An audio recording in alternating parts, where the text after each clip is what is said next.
Welcome to all of you. Today we discuss mood and modality. This lecture is based on the content given in page number 71, 72, 73, 74 and 75 of the course book prescribed for the third semester BA English Language and Literature students of the University of Calicut. And let us come to the discussion. In fact, the concepts mood and modality is very easy to understand, but when we look at the content given in the textbook, maybe the ordinary students will be confused and may think that this is of course a very complex area, but we have to understand the fact that it is not at all complex. Mood and modality refers to the very attitude of the speaker, rather what the speaker wants to convey. Each of us speak different things, right? And our communication, our ideas come from our understanding, right? We speak from whatever we learned, whatever we understood, from our knowledge. Sometimes we speak from, of course, maybe we are not sure about something, we are doubtful, and we express our certainty, our doubt, maybe certain possibilities, and all this is explained through what is known as different functions, or different with the help of different modal auxiliaries. And mood and modality is a grammatical concept that comes from maybe an observation of the very attitude of the very personal attitude of the speaker. And we will of course, it's good that we read the entire pages, 4 or 5 pages in the textbook, but I'm not going for a very detailed reading of all the passages in the course book. I'll be focusing on certain very important sentences and ideas in the text. So we have quotations from a number of philologists, a number of linguists, grammarians. First we look at the very idea of the great linguist, that is John Lyons. According to John Lyons, mood is a grammatical category whose function is to distinguish between sentence types, whereas modality refers to a device of meaning utilized by speakers to indicate judgments of non-factuality concerning events of the real world. So we have mood on one side, and mood refers to the very type of sentence. We have, of course, different types of sentence, like we say indicative mood, the imperative mood, and the optative mood. Okay, so we know that indicative mood refers to the statements, right? Rather, the speaker shares some factual information in indicative mood. That is, of course, it is an awareness, or indicative mood results from the knowledge of the speaker. Then we have the imperative mood. As we understand, the imperative mood is, right, the speaker is just requesting something, or is giving a command, right? And we have next the optative mood. Optative refers to the expression of a wish or a hope, all right? And so mood refers to the very information, the very wish the speaker is communicating or conveying. And moods are, of course, a set of contrasts which are often shown by the form of the verb, and which express the writer's or speaker's attitude to what is said or written. Okay, so each of the speakers express sometimes wish, sometimes suggestion, sometimes desires, and mood refers to the very attitude of the speaker when he speaks something. And modality is the grammaticalization of the speaker's subjective attitudes and options. It is said to be the speaker's attitude towards his speech and the condition he gives to characterize it. Modality exhibits a wide range of meanings signaled by different verb paradigm such as uncertainty, possibility, vagueness, etc.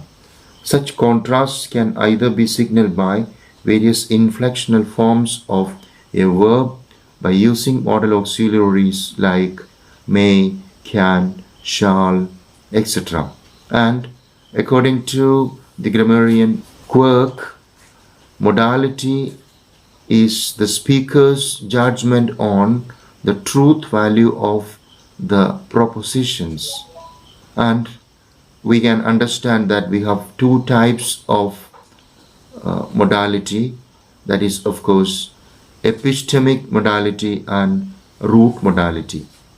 Epistemic modality, in which the speaker speaks from the very knowledge of the speaker. So he has learned certain things, he has an understanding, he has a conviction, and out of what he just learned, out of his learning, out of his understanding, out of his conviction, the speaker just speaks out certain things and his opinion, and that is epistemic modality. And the root modality just centers on the hearer or the reader. Okay, and now we have root meanings of modal auxiliaries. So there are certain modal auxiliaries, and when we use these modal auxiliaries, we are just communicating, of course, certain functions. Let's say, for example, with can and could we communicate ability.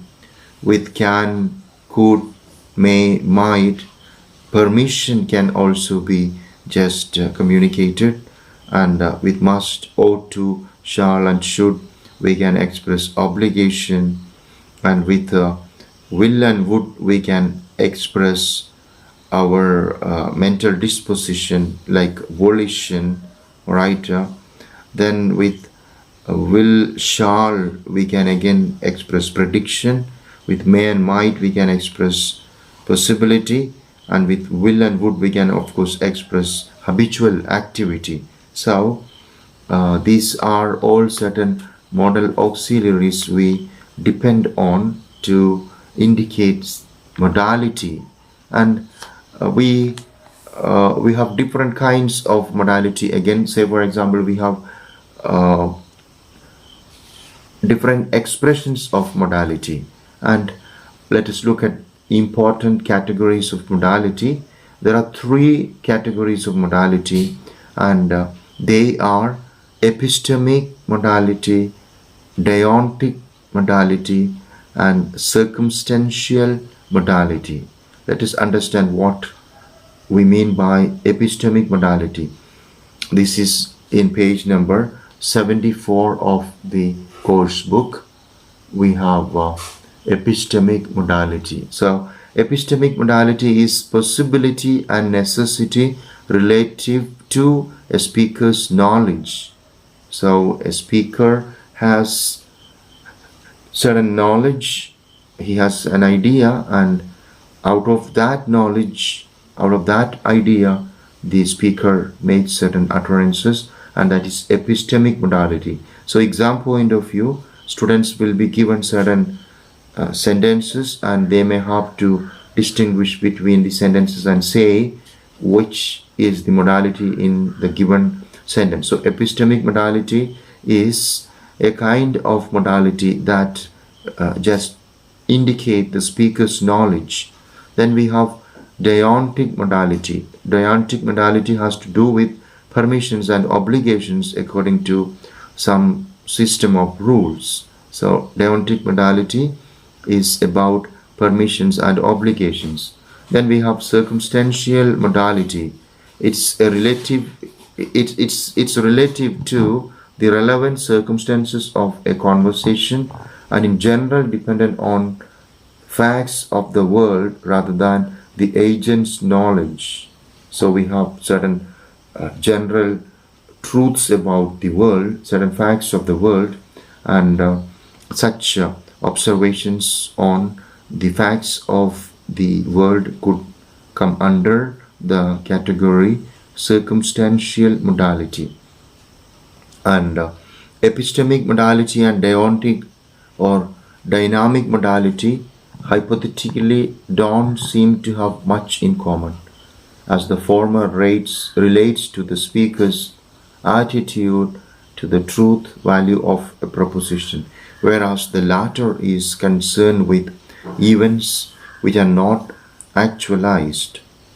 And we have two more categories of modality. They are bauletic and teleological modality. So bauletic modality is utterances which is about maybe certain possibilities or certain necessities, and teleological modalities are about maybe particular goals, right? Achieving particular goals. So we have two more modality: bauletic, maybe about possibility and necessity, and teleological, about achieving a particular goal. Now we have, of course, the use of modal auxiliaries. We use modal auxiliaries to indicate modality. So we are in page number 75. Modality, according to linguist Clause, is expressed by means of a close class of helping verbs, that is, modal auxiliary verbs that express a variety of moods or attitudes towards a possible state of action. One can distinguish a primary use and a secondary use of the modal auxiliary verbs. In English, modal verbs express possibility, probability, or improbability, obligation, necessity, desirability, doubt, etc. Everything that has to do with the modality. The modal auxiliary will, for instance, is usually used to express futurity, while its primary use may include determination, persistent habit, promises, and willingness. Example: I will have my own way. I will leave the door open. You will have your money tomorrow. I will answer the phone.